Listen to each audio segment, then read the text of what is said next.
Just say something to God. Hallelujah. Hallelujah. Thank you, Jesus. Father, we honor you. We bless you. We praise your name. We lift you up, the name that is above every other name. Faithful God, honest God, righteous God. God who has never changed in these ever-changing times. We bless your name. We praise you. We thank you. And we come to worship you this morning, our sovereign Lord, for your faithfulness, your goodness, and your love that comes to us new every morning from the throne room of God to each and every individual that is standing here. Father, we thank you. Your people are here this morning. We come to worship you. We come to worship in your presence, and I pray, O God, accept the worship of your people. Hallelujah. As we bless your name, bless your people, bless the musicians, bless the singers. Speak to us as your servant stands to minister your word. And may your words be real and find lodging places in our hearts, and help us to live lives that are worthy of you. Thank you for this day. Thank you for this time. We return the praises, honor, and glory that rightfully belongs to you. In Jesus' mighty name I pray. Amen. Before you take your seats, just greet the person standing to your left, to your right, especially one that you did not come with. Hallelujah. Thank you. You may be seated and worship with us this morning as the worship team leads us into worship. Hallelujah. All over the world, the Spirit is moving. All over the world, as the prophet said it would be. Hallelujah. All over the world, there's a mighty revelation for the glory of the Lord. As the waters cover all over the world, all over the world, the Spirit is moving. All over the world, as the prophet said it would be. Hallelujah. All over the world, there's a mighty revelation for the glory of the Lord. As the waters cover all over the church, all over the church, the Spirit is moving. All over the church, as the prophet said it would be. Hallelujah. All over the church, there's a mighty revelation for the glory of the Lord. As the waters cover all over Fiji, all over Fiji, yes, the Spirit is moving all over.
consider all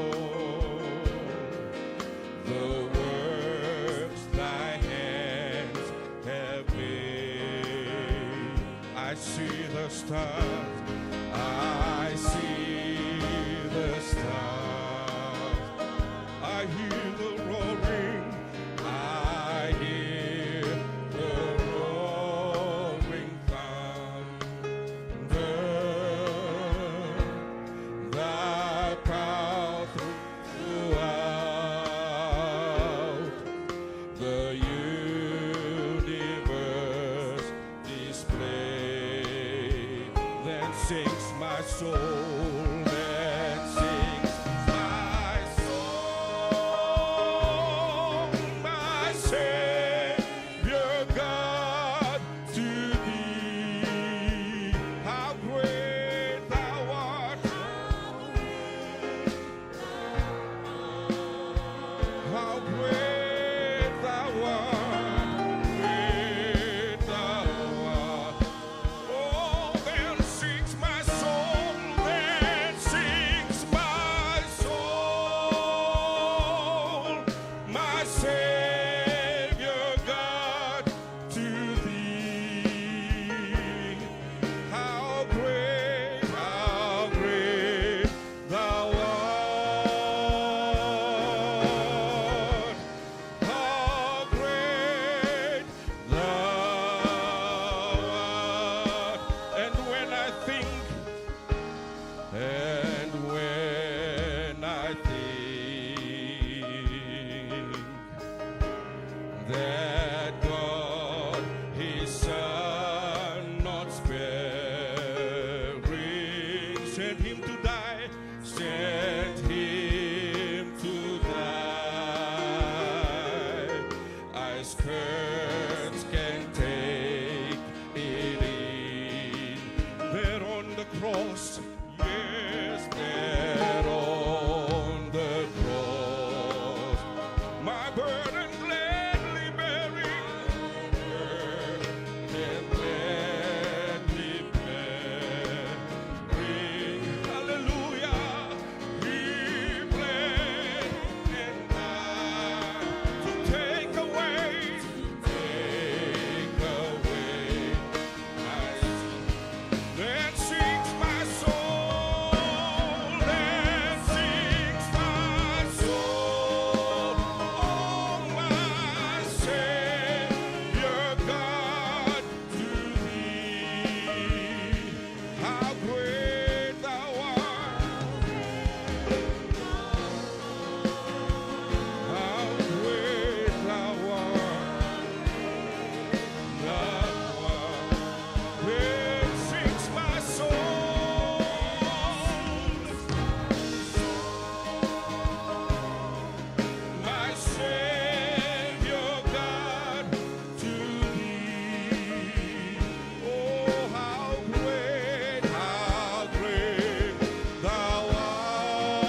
Lord, we thank you for the cross.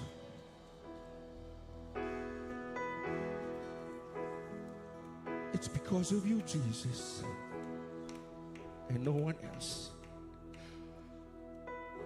That's why we are grateful this morning. Thank you for bringing us this far. We love you, Jesus. We praise you, Jesus. And we honor you, Jesus, this morning. Thank you for your blood. Thank you for your blood. For it reaches to the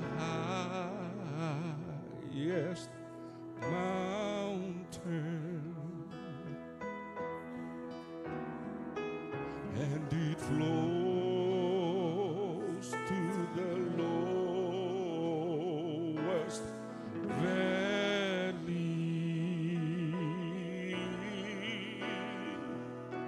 The blood that gives me strength from day to day, it will never lose its power. The blood that Jesus, the blood that Jesus shed for me way back, way back on Calvary. Yes, the blood that gives me strength from day to day. It will never lose its power. For it reaches, yes, for it reaches to the highest mountain, and it flows. Can you all rise? Hallelujah. Just lift your hands. Just worship the Lord this morning. Valley.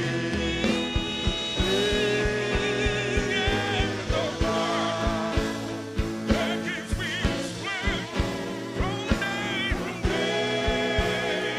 till today. It will never lose its power. It reaches to the highest mountain, to the highest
Jesus has changed my whole life. If anybody asks you, tell them just who I am. Oh, you gotta tell them. Tell them. You gotta tell them. Tell them I am redeemed. Oh, we bless you, Lord. We bless you, Lord. Thou art worthy, thou art worthy, thou art worthy. Hallelujah. Oh, may your name alone be exalted, your name alone be glorified, Lord Jesus. We love you, Jesus. We praise you, Jesus. We honor you, Jesus. There's no other name greater than your name. Your name alone, oh Lord, brings victory. Your name brings healing.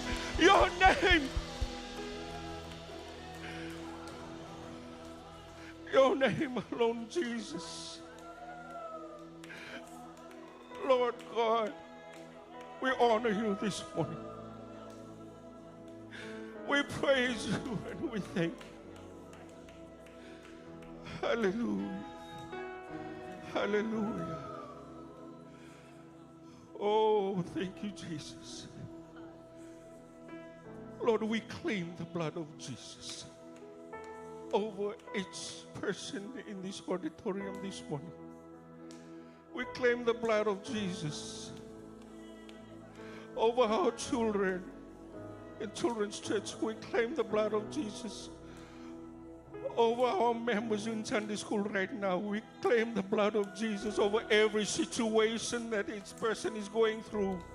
Sickness, family disagreement.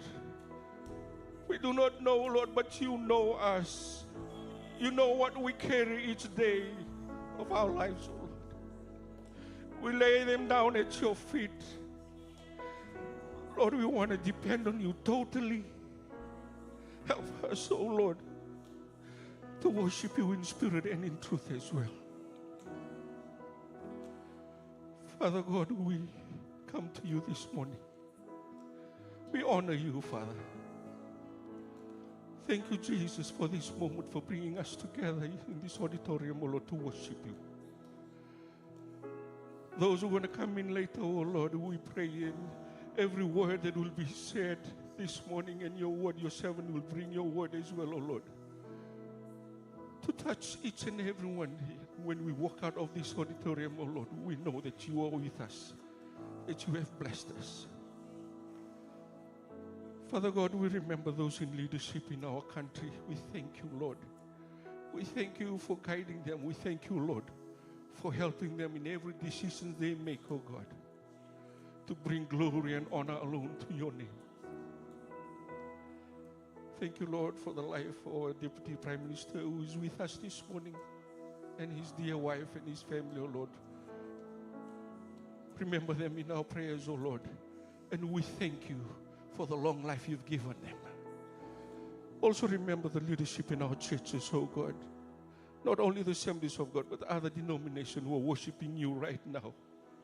We do not know what each pastor's leaders are going through, but we pray, Lord, for your divine intervention in their lives. There are things they don't talk to us about that they carry with them each and every day of their lives, oh Lord. They don't share with anyone, but you know. Please touch them and intercede on their behalf. Lord God, thank you for this moment.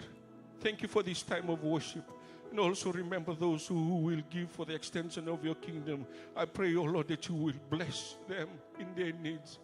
Even with the less that we have, for us to have a heart that wants to give because we love you. Not out of obligation, Lord. Because your word says that you love a cheerful giver.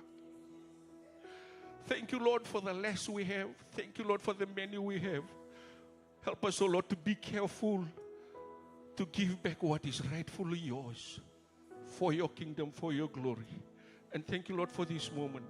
I pray, oh Lord, for the rest of the service that you will lead us and will guide us in whatever way you want, God, the Holy Spirit. May your name alone be exalted and be praised. And thank you for this moment. Bless each and every one of us this morning. And thank you, Lord, for the week ahead of us. I pray that you will be with each and every one, those who have needs, that you will bless them as well, oh Lord. Wherever they are working, or studies for the students, oh God, that you will bless each and every one. And as we'll meet again, the day that you will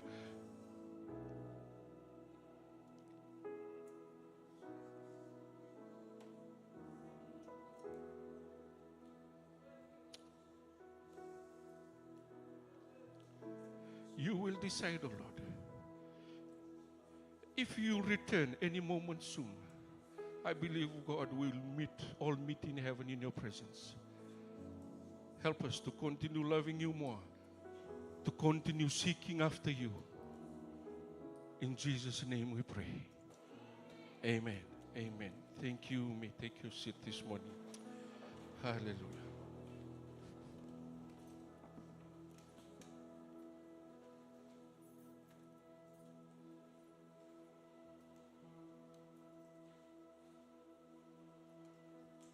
Amen. Praise the Lord. Amen. Why don't you just turn to the one sitting next to you this morning and just greet that person? Amen. While greeting that person, also smile. Amen. Praise the Lord. Amen. Hey, God has been so good to us. Amen. Praise the Lord. Hallelujah. Amen. On behalf of our senior pastor, who is not here with us, he's away in Vonolevu with his dear wife. Let's continue to pray for him this morning. On behalf of our senior pastor, welcome you all in the wonderful name of our Lord Jesus Christ. Praise the Lord. I want to thank you for worshiping with us this morning, and our prayers that God will bless you as we continue to worship the Lord together this morning. And also welcome all our visitors. If you are visiting us for the very first time, praise the Lord. We welcome you this morning. Amen. Welcome you in the wonderful name of our Lord Jesus Christ. And I want to thank you for choosing Calvary Temple this morning to be your place of worship. And our prayers that God will minister to you and God will speak to you this morning and also bless your heart this morning. Praise the Lord. Hey, God has been so good to us. Amen. And also we would like to welcome those who are watching us on live stream this morning. We welcome you in the wonderful name of our Lord Jesus Christ this morning. Our prayers that God will bless you as you continue to worship the Lord together this morning. And also we would like to thank you all for your giving in your tithes and offerings, and our prayers that God will bless you as you continue to give for God's kingdom this morning. Also, I'd like to take this time to welcome the Deputy Prime Minister, Mr. Ngavoka, and his dear wife. Praise the Lord. Hallelujah. Can we welcome them this morning? Hallelujah. You know, Mr. Ngavoka with me goes back when we started the work in Griffith.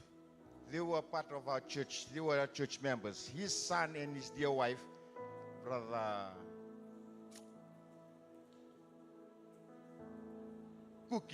Cookie and Sister Allison, they were very instrumental in helping us set up the work in Griffith, and we're so blessed to have them and also their presence this morning, Mr. Ngavoka and his dear wife. Praise the Lord. Continue to pray for them.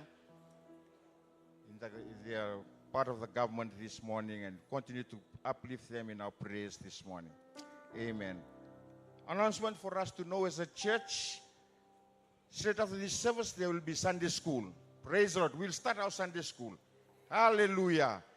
All these past few Sundays, we've been having a combined service. And today, we'll start with our Sunday school. So please, straight after this service, don't rush home. Take time to visit a classroom, Sunday school department, and try and attend one Sunday school this morning. Praise the Lord. You know, from Monday to Friday, we send our kids to go and study. Go to school. Physical development. But today, we focus on God. And we pray that God will help us feed from His Word and also to be taught. And that is one place that you can teach our children and us as adults to attend a Sunday school this morning. Praise the Lord. Amen. And straight after our service this morning, we'll be having our ministry Sunday. Straight after the service this morning at 12 o'clock is our ministry Sunday. And our Zoom meeting starting tomorrow from Monday to Friday, Zoom meeting from 5 a.m. in the morning to 6. Praise the Lord. The Zoom meeting tomorrow. And also we are reminded that we will be continuing with our fasting from 6 a.m. to 3 p.m. Bible study on Tuesday, 5:30 p.m. And house-to-house training is on Wednesday at 5:30 p.m. Life group leaders, lifesavers, and counselors will be having your training here in church at 5:30 p.m. And on Thursday, we'll be having our sectional meeting. Thursday, our sectional meeting. Please do take note of the times and the place of our sectional meeting. And also, we pray that you will attend sectional meeting on Thursday. And also on Friday, this Friday, men's fellowship, 11 p.m. to 3 a.m., our prayer. Praise the Lord. And all the men say amen. The man is on fire right now. Praise the Lord. So we'll be having our first prayer meeting from 11 p.m. on Friday to 3 a.m. in the morning. You know, some men told me, Tala, why don't we do it all night? I said, wait. Let's start slow. Then probably when we are on fire, then we will go whole night. So it's our prayer meeting from 11 p.m. on Friday till early morning on Saturday at 3 a.m. So you are all encouraged, all the men are encouraged to attend this prayer meeting on Friday. And next Sunday is our service, 9 a.m. service in the morning, and also next Jan at 5 p.m. and Sunday school at 10:30 a.m. in the morning. So that's all we need to know as a church. Praise the Lord. Continue to pray for our programs, midweek programs, and continue to uplift our church leaders to the Lord in prayer this morning. Amen. Let's remain seated. Let's just sing a chorus. Let's take time to pray. Take our needs to the Lord in prayer. Whatever you may go through, whatever burdens that you are carrying, if you need special prayer this morning, just stand from where you are seated. We'll take time to pray for you and pray with you this morning. Have thine own way, Lord. Have thine own way. Yes, thou art the potter,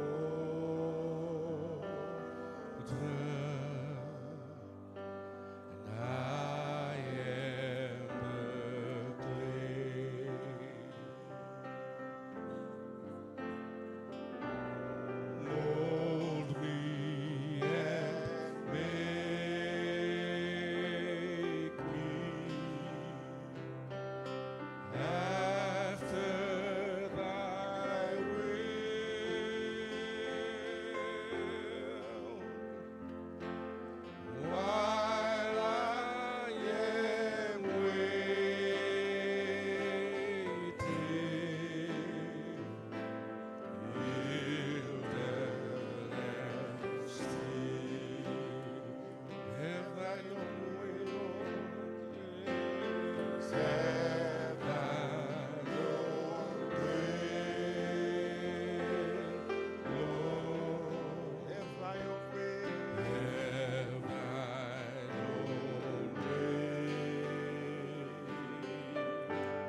will sing this chorus again.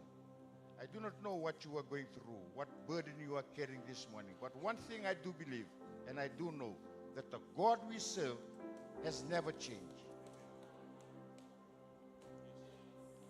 Let me testify to you this morning. You know, at the beginning of this year, we set aside 21 days of fasting. The church, as a church. And the request for us to ask God to help us in our spiritual walk. On the 5th of January, I decided to go on a fast. And this fast was dry fast. No food. Break at 6, I just took a sip of tea, and that was my sugar, and that's it. For 21 days. 3 things I prayed about. I prayed for my spiritual development. I prayed for my son who is in England, for God to intervene. And the third was my financial obligation that I had. You know, I used to hear stories when we go on a fast for 21 days, solid fast, God will intervene. After the 21 days, God answered 2. I was sharing it to Ngasilib. Spiritual development, give me that hunger and desire, and my son. The third, the finance. You know, I was to pray and I said, Lord, you will intervene. After the 21 days, I waited for God to intervene. I began to sit and question. Then God spoke to my heart and said, what? I'm trying to deal with you first. And your financial is a work in progress.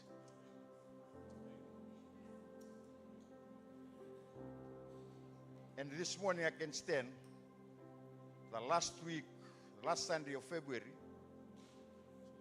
God has answered the third. It's a work in progress.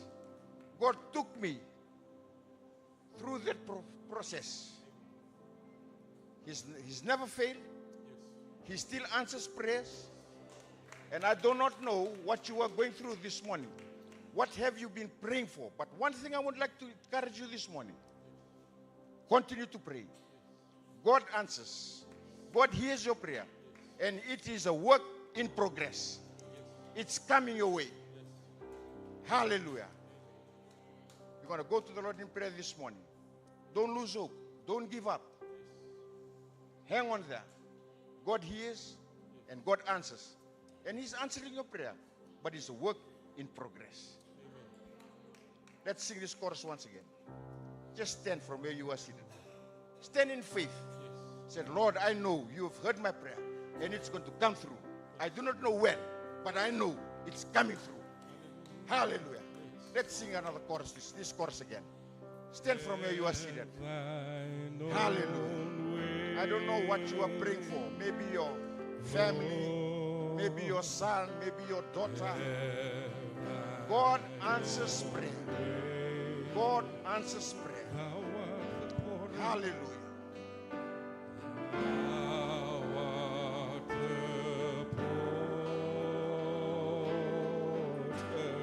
Hallelujah. I am the clay. Hallelujah. Hallelujah. Mold me and make me. Mold me and make me after thy will. Hallelujah. Believers, just move around and stand beside someone who is standing this morning. Hallelujah. Don't let that person stand alone this morning. Go and stand with him or her. Pray with her, pray with him this morning. Hallelujah. Hallelujah. Hallelujah. Have thy own way, Lord. Hallelujah. Have thine own way. Hallelujah. Lord, have thine own way. Search me and try me. Search me and try me. Master. Let's take it here this morning. Can someone come and pray with him? Whiter than snow. Hallelujah. Whiter than snow. Wash me just now, as in thy presence, as in thy presence, humbly I bow. Hallelujah. Hallelujah. Father, we come to you this morning. We come to you because we know you are the God has never changed. The same yesterday, today, and forever. We come to you because we know that you are the God, that nothing is impossible with you. And Father, this morning, your children standing up in faith this morning with their needs they carry, oh God, because they know that there is no other way to go to but to you alone, oh God, the creator of the heavens and the earth, the sustainer, oh God, this morning. You spoke and things came into existence. Nothing is impossible with you. Father, whatever the need, whatever the hardship, whatever the struggle, whatever the burden that they carry, Father, we look to you this morning and we call upon the name that is above every other name, the name of Jesus. Hallelujah. Father, that you will intervene, that you will touch the hearts, that you will minister to their situation this morning.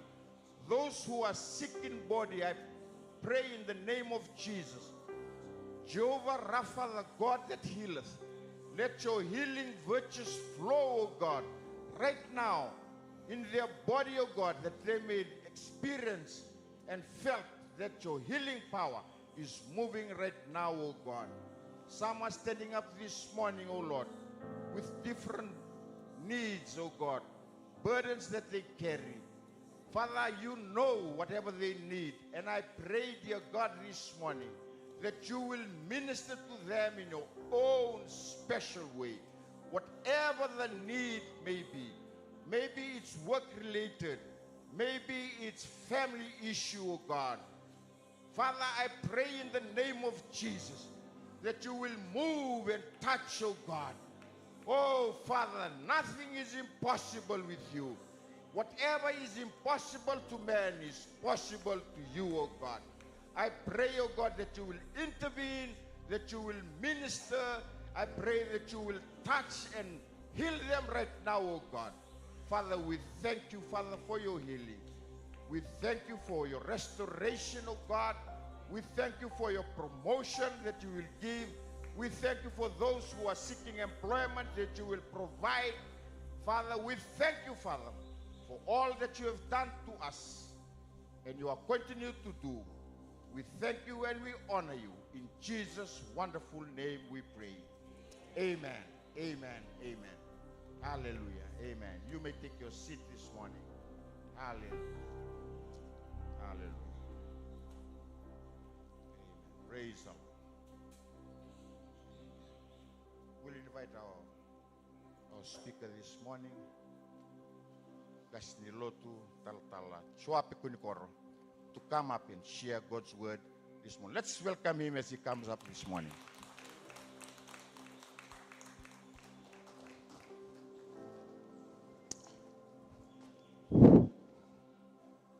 Good morning. I don't know why the business class is empty. It's free, by the way, so come up.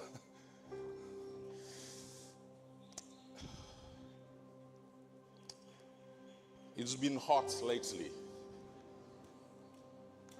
You may sit. Thank you, Brother Miss.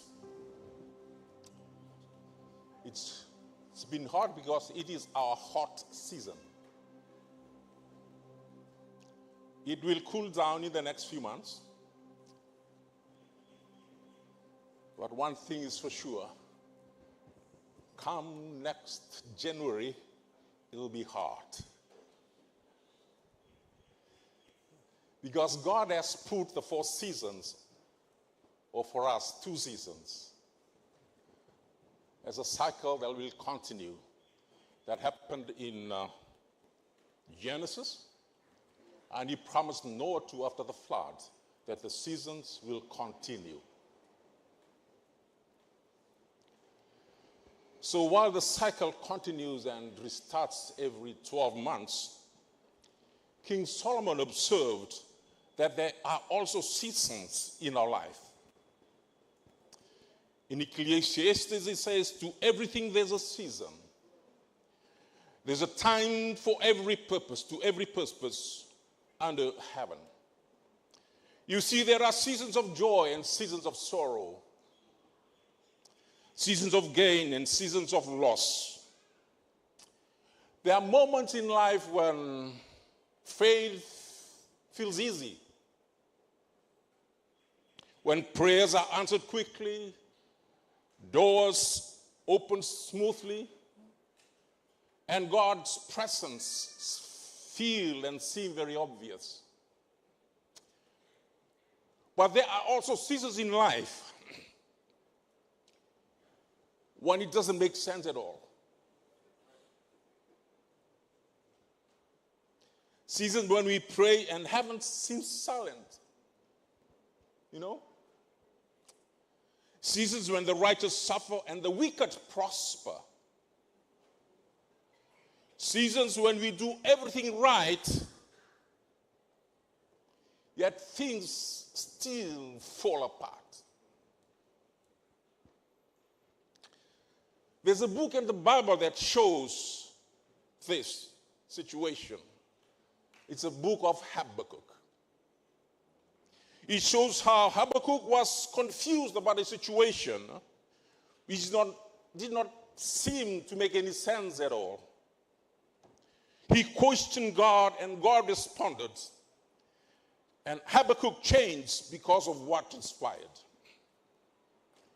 It is also a book about faith, judgment, and God's justice. I would like to browse this book with you this morning briefly before we come back and pick up some lessons from the prophet's writings. Chapter 1, which I call perplexity, a chapter of perplexity. Perplexity just means confusion. Shows that the conversation between Habakkuk and God, it shows the confusion, the perplexity of Habakkuk that he was burdened with. Verse 1 says, the burden which the prophet Habakkuk saw. The original language suggests the burden was spiritually heavy and heavy on the prophet personally. And the use of the word saw, often used in the prophets, suggests that there was a divine revelation. It says that the burden which the prophet Habakkuk saw, meaning that these were revealed by God and they were spiritually seen, spiritually perceived before verbally proclaimed, before he announced it. The word burden introduces the entire book which Habakkuk wrote. Now, Habakkuk, in his confusion, asked God questions. His conversation with God revealed his confusion, almost frustration. He poured it out to God and he questioned God. There were things that were not making sense to Habakkuk. In verse 2 it says, O Lord, how long shall I cry? And you will not hear. Even cry out violence, and you will not save.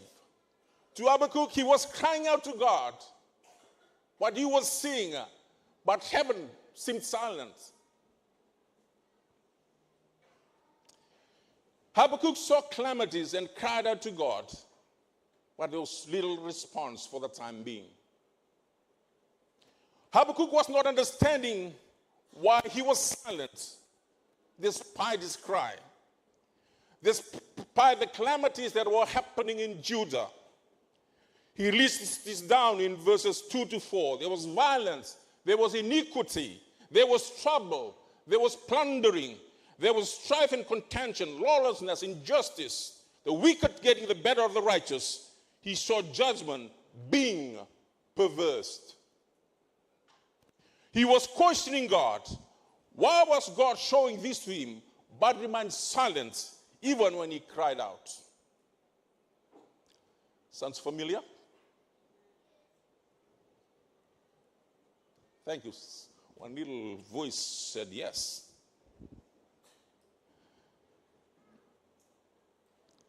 But God answered. But when God answered, Habakkuk was even more confused.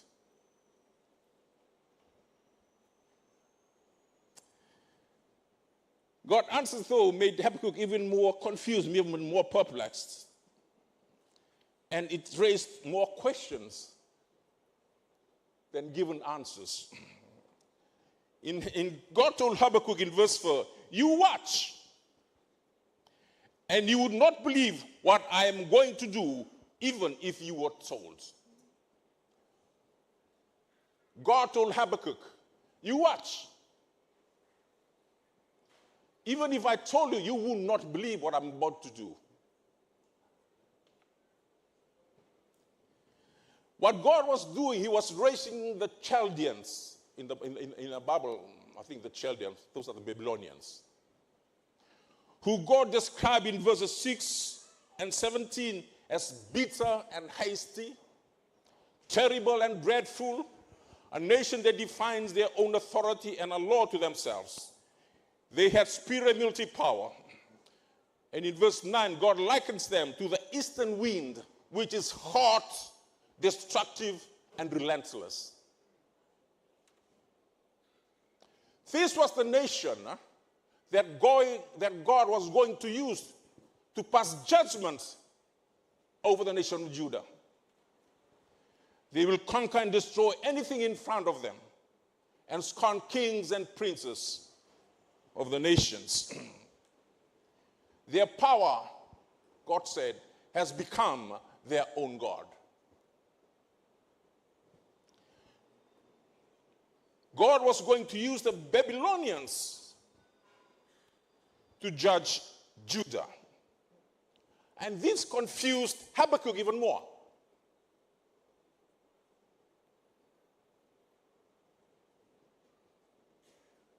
And he asks a second question.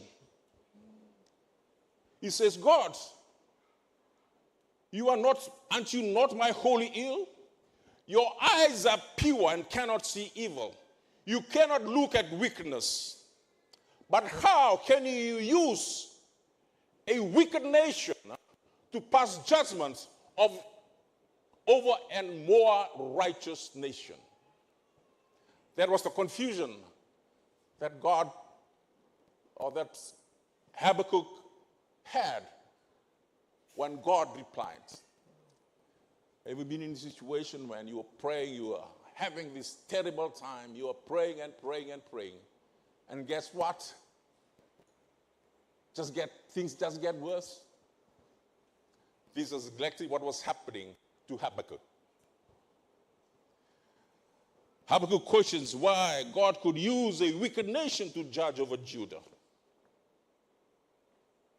He could not understand why Babylon could be used as a nation to judge a more righteous one. You know, you can probably understand Habakkuk's thoughts, and some of us may relate to this situation. When nothing makes sense and we appeal to God, things don't change or things get worse. So chapter 1 shows the perplexity, the confusion that Habakkuk had and caused him to question God. Chapter 2, which I've named the perspective. Chapter 2 opens, I will stand my watch. I will set myself on the rampart and watch to see what he will say to me and what I will answer when I'm corrected. Habakkuk decides to wait. Yeah, he was going through this confusion. When he asked God, didn't get any worse, didn't get any better, even it just got worse. But he decided maybe I should just wait and see what God's perspective is. The prophet had poured out his concerns, but he's gathered enough patience, he decided it was time to wait and watch. He also realized that he was due to be corrected. That last line he says, and what I will answer when I am corrected.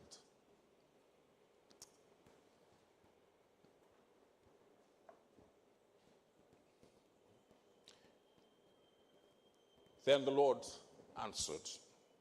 Habakkuk writes, then the Lord answered me and said.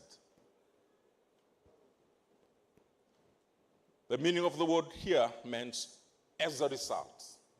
As a result of his confusion, he waited. When he waited, it says, then God, the Lord, answered me.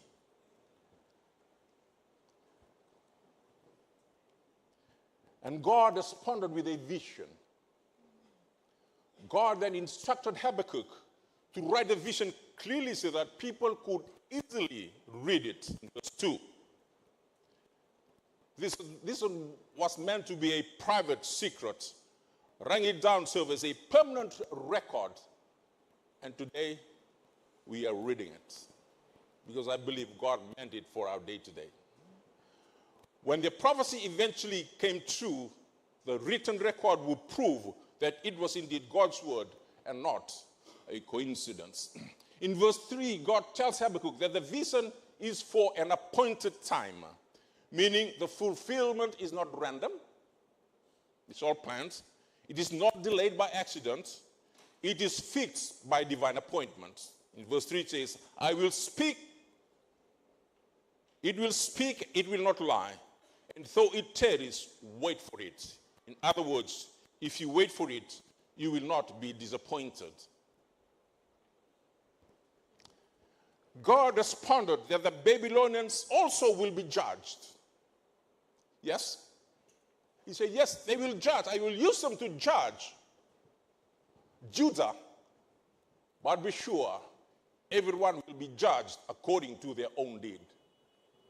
That's a principle that God has maintained throughout the history of the Bible.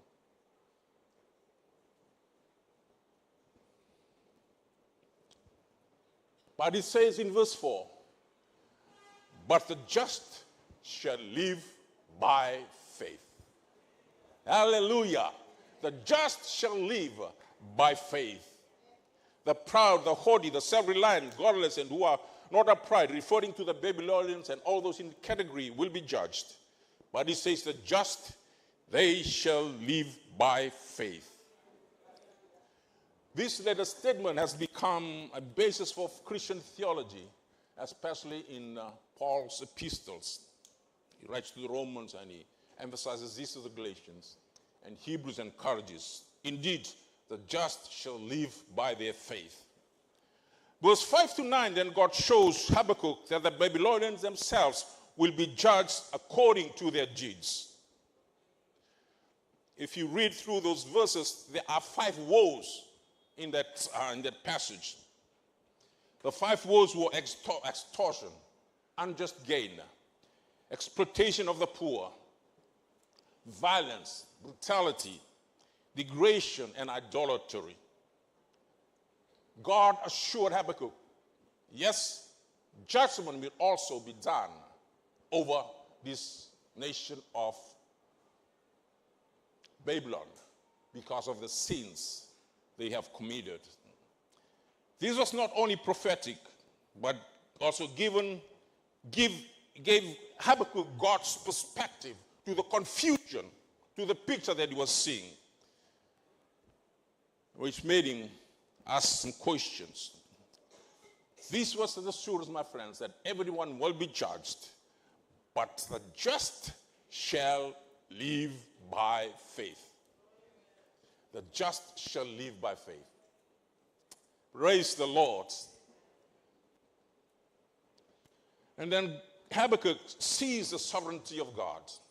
In verse 20, ends the chapter by saying, but the Lord is in his holy temple. He acknowledges God is sovereign.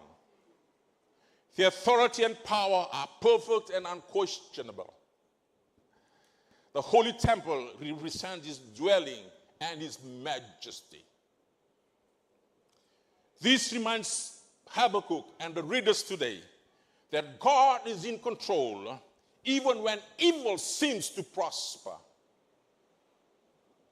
It reminds us that judgment will come, but God reigns supremely. Hallelujah. In verse 20 it says, let the earth keep silence before him. The proper response to God's holiness, my friends, is reverence and submission. Silence does not mean ignorance. It means recognition that God is supreme. It is a call to humble faith, echoed in verse 4 of chapter 2. The righteous will live by faith, not on panic or on pride. Chapter 3, praise. Chapter 3, we see Habakkuk is now praying. He's no longer questioning God, but he is praying. We see the change from perplexity to perspective. Now he is praying and praising God in chapter 3. In verses 1 and 2 it says, O Lord, I have heard you speak and was afraid. O Lord, revive your work in the midst of the years. In the midst of the years, make it known. In wrath, remember mercy. Habakkuk appeals to God's past acts of power. He asks for revival and mercy in his time of distress. Shows humble acknowledgement of God's holiness. What a change. Habakkuk acknowledged God's majestic, mighty act in verses 3 to 15. Habakkuk recalls the historical deeds of God in verses 3 to 4. Is God's cosmic power. He mentions two names, Timon and Paran. Those are geographical places, a place of wisdom and power and divine revelation and intervention. The natural forces, earthquakes, verse 6, storms in verse 8, and lightning in verse 11. Military victories. God defeats the nations for his people. Habakkuk was recollecting God's deeds. This section is a poetic imagery of God as a warrior, God as a deliverer, God as a powerful being.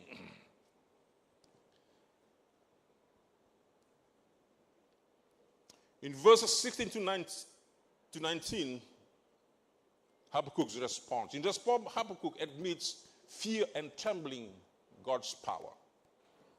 But he resolves to trust God, even if circumstances worsen. Famine, loss of crops, or economic hardship may come. I'd like to read chapter 3, verse 17. This is at the end of chapter 3.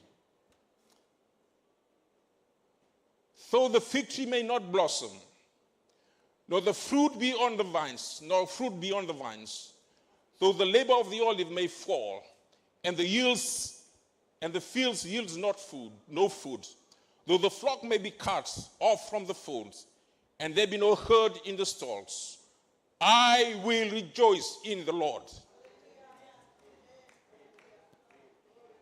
I will joy in God of my salvation. Hallelujah. What a change for Habakkuk. After all this, he sings praises to God.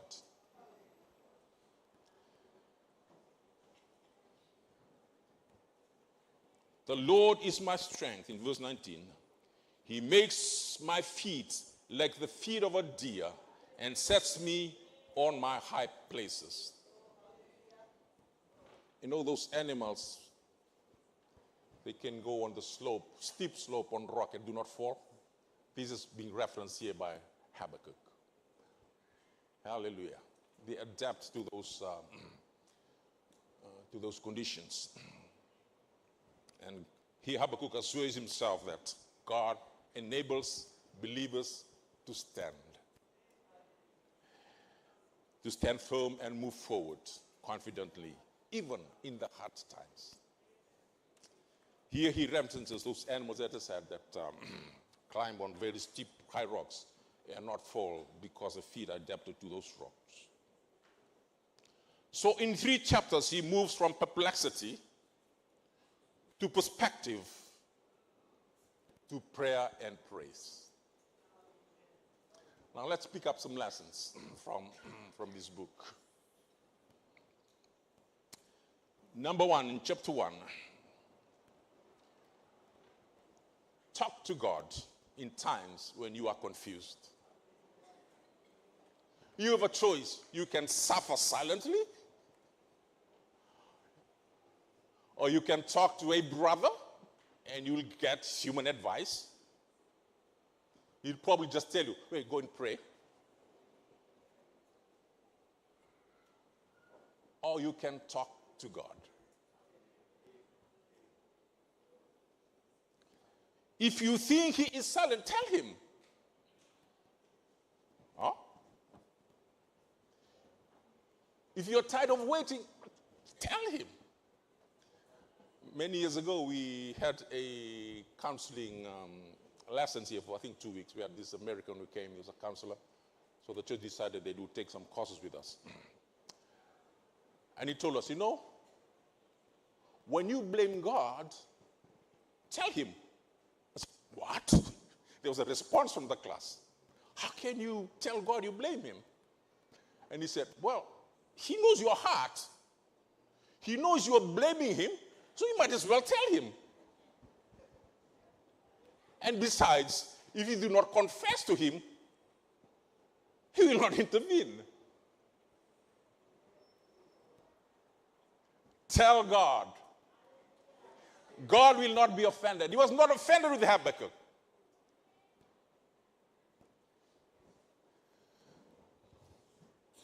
If you're going through this situation and you're speaking to God, you cry out to God, and he's still silent, you are in very good company. Habakkuk did that. David cried out, how long, O Lord, will you forget me forever? In Psalms. Job asked why the wicked live long and prosper. Jeremiah questioned God about justice. In 12:1, he says, righteous are you, O Lord, when I plead with you. Yet let me talk about your judgments. Why does the way of the wicked prosper? Why are those happy who dread so treacherously? Again, there's a confusion in Jeremiah's, and he was talking to God. Jeremiah's mind, he was talking to God about it. Even Jesus asked the Father, reiterating Psalms 22, my God, why have you forsaken me in a moment of anguish and abandonment? My friends, if you ask a question, where are you, God? I tell you, you are in good company. Cry out to God. He will lend you an ear. Hallelujah. God did not rebuke any of these for asking a question. In fact, he preserved their words for you and I to learn today. You see, faith does not mean pretending that everything is good. Like we come to church, we dress up. It seems like everything is good. Faith means bringing your confusion to God instead of running away from him. I encourage you to do, my friends, talk to God about your situation. No matter how meaningless the situation is, talk to God. Ask God, God, show me your perspective here. The second lesson is this: God's silence is not absence. He is working these things out. Habakkuk learned later that God had already had things worked out. He was complaining, why is all things happening in Judah? God had already planned that there will be judgment on Judah. However strange and wrong they appeared to him. You know, Joseph spent years in prison before the palace. God appeared absent for much of his troubles, but he was watching and turning things around. Hannah wept for years before Samuel was born, even when she was tormented by Peninnah. God was never absent though. You know, Jesus only arrived after Lazarus was dead. But that meant that a greater miracle could happen. Hallelujah. He was there when he was sick. You could have healed him. But he was not there. But things were working out. When he arrived, he performed a greater miracle. Hallelujah. So, my friends, God's silence is never to be taken as his absence.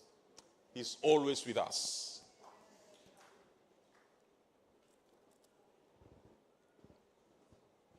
Thirdly, from chapter 1, his ways are higher than our human ways and human logic. God's response confused Habakkuk even more. He says, look among the nations and watch, be utterly astounded, for I will work in your days which you will not believe, even if it were told to you. Didn't seem any better for Habakkuk. Just went worse when God finally answers. Habakkuk probably expected more comfort. Instead, he received a shock. God says he was raising up the Babylonians, a violent, pagan, ruthless nation, to judge Judah. In other words, God's solution seems worse to Habakkuk anyway. My friends, God's ways may not seem right, but he knows better than we do. If things have gotten even worse, after talking to God, remain in there. He knows what he is doing. It will eventually make sense. You just need to wait for God's perspective. Chapter 2. The first lesson from chapter 2 is this: there is a season to wait. Habakkuk was complaining to God, why have you not listened to me? You see all these calamities, all these troubles are happening in Judah, but you were silent. After that, he decided to wait. Habakkuk shows that you can't really hear God until you've had an honest conversation with him. And he poured out over his cup of wine. He climbed to the watchtower to wait. for the God who holds the answer. You know, in our communication process, if you are preoccupied with something and somebody is talking to you, that is what they call a noise, It's a disturbance, and you cannot hear, or you cannot make out what that person is trying to tell you when you are preoccupied with something. Habakkuk was so preoccupied with what we sing, but once he had a conversation with God, it gave him a better perspective. So there's a season to wait, my friends. After Habakkuk asked God what was troubling, he was now ready to wait for him. Indeed, the end of a season is always a beginning of a new season. Habakkuk, the end of the season, of course, confusion was ending, and he was seeing the beginning of the season to wait. God speaks to Habakkuk and shows him a vision, a revelation. Number two, God's promises are sure even if they seem slow. He tells Habakkuk to write the vision, for the revelation awaits an appointed time. Though it linger, wait for it. It will certainly come and will not delay. Delay, my friends, is never denial. God is never late. He is always on time.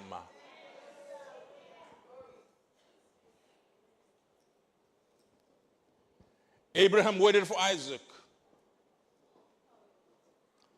Israel waited for the Messiah. And today, we are waiting for Christ's return. Those are the promises of God. How long they tarry, they will happen.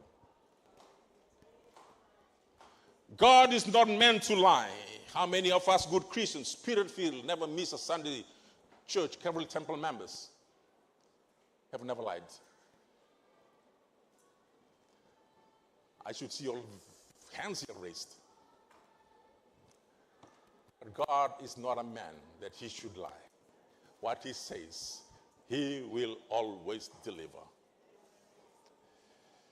But God promises he will always come to pass. You can trust his promise. They are reliable.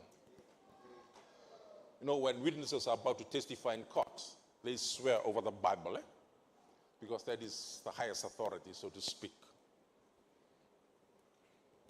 And they're not supposed to lie. What do you know happens? Some witnesses, they lie. No, but God, God once made an oath. And because there was no other authority, the Bible says that God swore on himself, or to himself, because there was no other authority. My friends, God has all the authority in the world. What he does say, he will do delivery. Hallelujah. You can trust on his promises. Thirdly, the just shall live by faith. Habakkuk 2:4 declares, the just shall live by his faith. The contrast is contrasting the way of the proud, who is upright. But the just live differently. They live by their faith. Faith is not just how we are saved. It is how we live. That expression here. We live by our faith. Faith is not a feeling. It's a lifestyle of waiting on God, God's timing, without losing your song. God may be allowing evil around you. The wicked may be making more profits. The unsaved may be living good lives and may be mocking you as a believer. God tells Habakkuk, the just shall live by faith.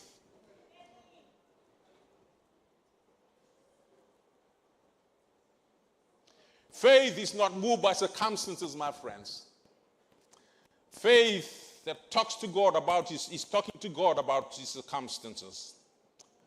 Faith trusts God despite the circumstances. Faith remains even if God does not change the circumstances. Faith will survive under any circumstance.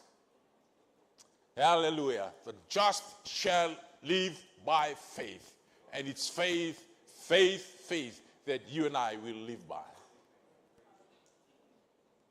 Chapter 3. By chapter 3, nothing around Habakkuk has changed. Babylonians were still coming. Judgment was still certain. But Habakkuk has changed. One of the things, my friends, when you wait upon God, he may change circumstances, but in many instances, he will change you first before he changes the circumstances. He will allow you to have a better perspective from his word. This is what happened to Habakkuk. Nothing changed. The circumstances he was complaining about remained. But Habakkuk changed. So he makes a statement of faith in his prayer as he prays his God. He ends with one of the strongest declarations of faith in the scripture. Though the fig tree does not bud and there are no grapes on vines, yet I will rejoice in the Lord. You see, my friends, faith remembers what God has done. Habakkuk recalls God's mighty works, remembering fuels trust. David remembered the lion and the bear before facing Goliath. Israel remembered Exodus. We remember the cross. Remembrance, my friends, remembering the deeds of God always gives us the encouragement to go ahead, because the God that we serve has never changed.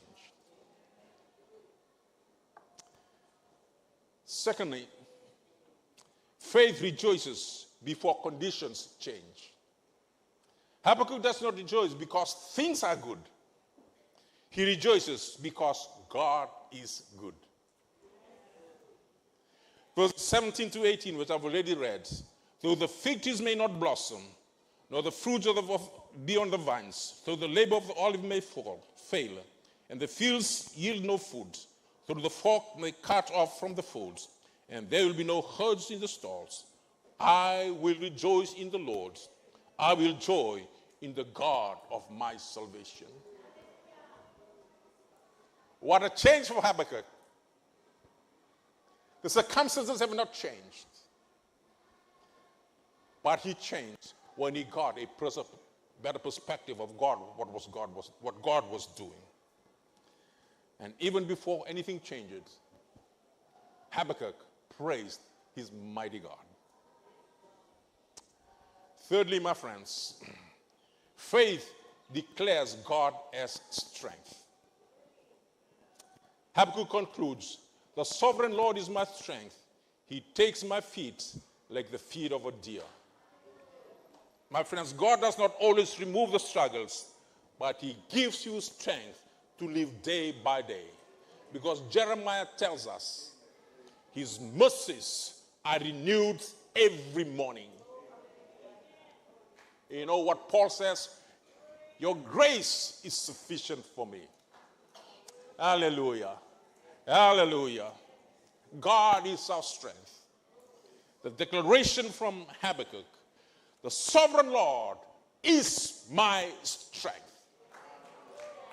Hallelujah. He makes my feet like the feet of a deer.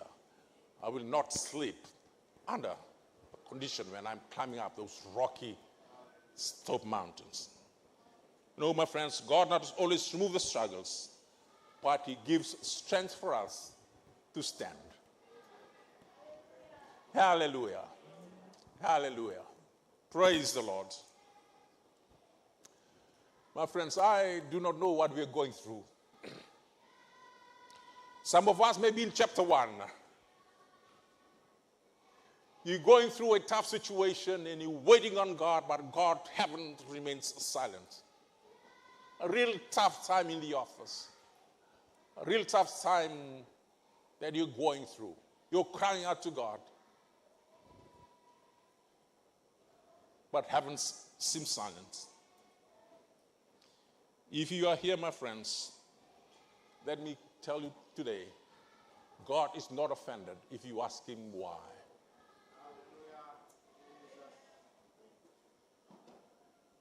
You don't need to clean them up. You don't need to pretend you are stronger than you are. But in chapter 1, questioning, hurting, waiting for God to speak. Today, my friends, you can come and cry out to God. If you're facing the circumstances that are just overwhelming you, that's confusing, frustrating you.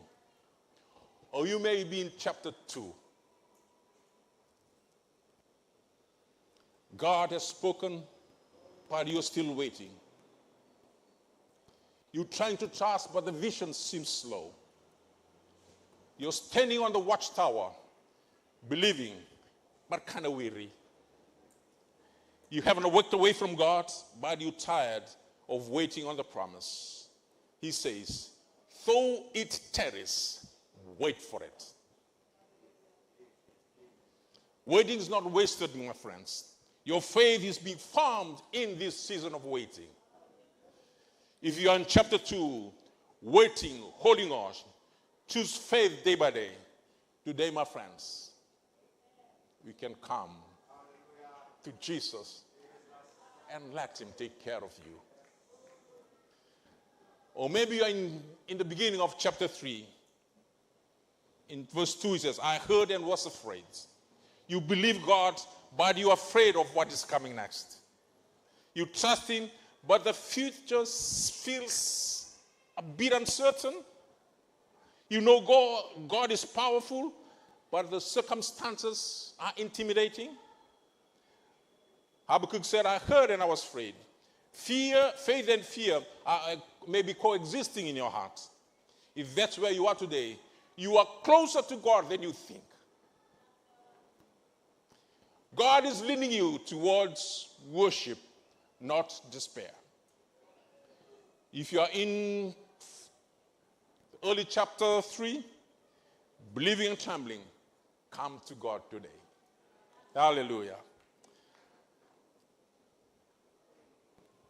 And today, my friends, I want to invite us all to come to the end of chapter 3. To a place where we can cry. Though the fig tree does not bud, yet I will rejoice in the Lord. Not circumstances, not because circumstances have changed, not because answers have been given, but because God is still God. So if you're in chapter 1, chapter 2, beginning of chapter 3, or the end of chapter 3, today it could be a fresh journey for you. Hallelujah.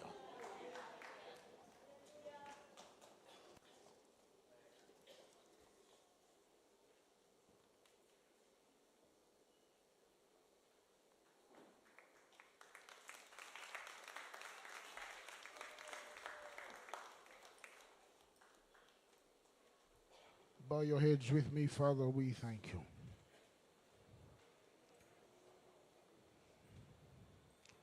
Thank you for the truths that we heard in your word this morning. Words that are reliable, words that are powerful, words that are trustworthy. And we come to your house, O God, and we are thankful, O God, that we can bring our needs and our petitions and lay them at your feet. And you are there to answer our needs. Meet your people, O God, at their point of need. Some may be waiting, O God, for a breakthrough.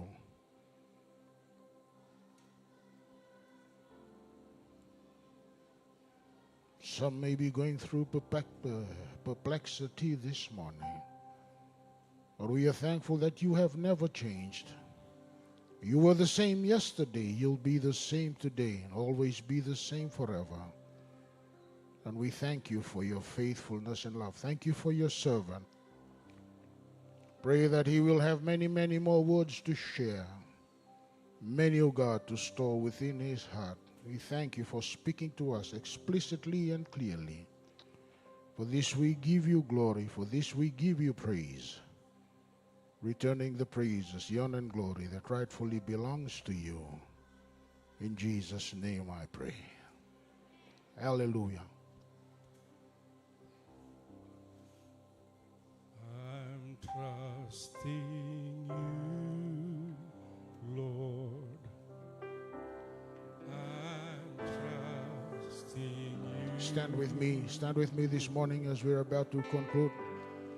You've been so faithful. Hearts turn toward God this morning. You've been so true. You never fail. You never fail me. Oh, I failed you. I'm trusting you. I'm trusting you, Lord. I'm trusting you. Let's sing it again. I'm trusting you. I'm trusting you, Lord. Trusting you. You've been so faithful. You've been so faithful. You've been so true. You never failed me. Oh, I fail you. Fail you. I'm trusting you. I'm trusting you, Lord. Yes, I'm trusting you. Heads bowed and eyes closed as we bring this service to a close. I don't know where you are this morning. And I don't know the problems that you carry. But God has spoken to us clearly and is able to meet you at your point of need this morning. I don't know the perplexity that you're going through, the confusion. God is faithful because the just shall live by faith. And friends, you can trust God this morning. He will come through for you. Whatever the situation, whatever it is that you are carrying, whatever the perplexity, it may be finances, it may be family, it may be something to do with work, but God is here to meet you. Put your faith, put your hope, and put your trust in God. He will always come through. He has never failed. He can touch you this morning, right where you're standing. We'll sing this song for the last time. And if you need prayer, I ask that you raise your hands. I will not ask you to come. Just raise your hands and I will pray for you. And we'll conclude this morning. I'm trusting you. Raise your hands. Call upon the name of God. He's here to meet you. Hallelujah. Hallelujah. You've been so faithful. Hallelujah. Call upon the name of God this morning. Yes, you Never fail. never fail me. Oh, I failed you. Oh, I failed you. Trusting you, Lord. I'm trusting you. I'm trusting you. Sing it for the last time. I'm trusting you. Make this your prayer. Make this your prayer this morning.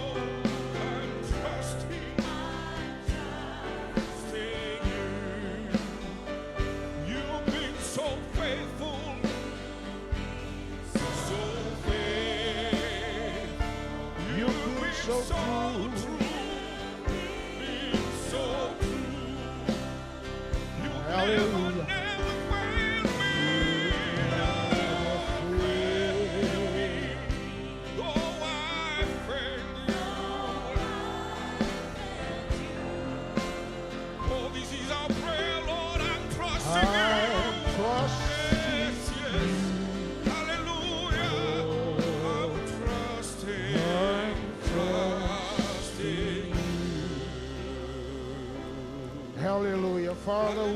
thank you this morning once again for the preaching of your word through the mouth of your servant. And your people are standing here this morning with their hands raised to you.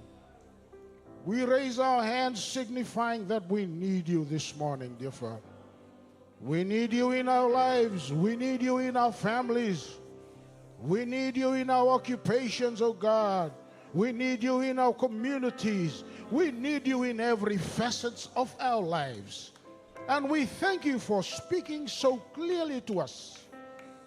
Some may be going through confusions and perplexity, but you always come through for your people because you promised us that the just shall live by faith. And for those who are still waiting for the answers to their prayers, and Father, I pray you will come through. Because when we pray, there are always three answers to a prayer. It's either yes, no, or wait. And for those who are waiting on you, Father, we pray that you will give them the patience to wait. Wait upon your time. Wait upon our divine appointment. Wait, oh God, upon the time that you will come through. Because you have never changed. You are a God who always comes through for your people. And we thank you once again. And I pray, oh God, that your blessings, your favor, and your divine power will be upon your people as we leave your sanctuary this morning. May we never leave your presence. Go with your people as we go to our own separate homes. The Sunday school that is coming in after this. And we thank you again for your faithfulness and love. For this we give you glory. For this we give you praise. Go with your people as we go today. We thank you, we praise you, and we love you. In Jesus' mighty name I pray. Amen, amen, amen. Our service is concluded this morning. Thank you.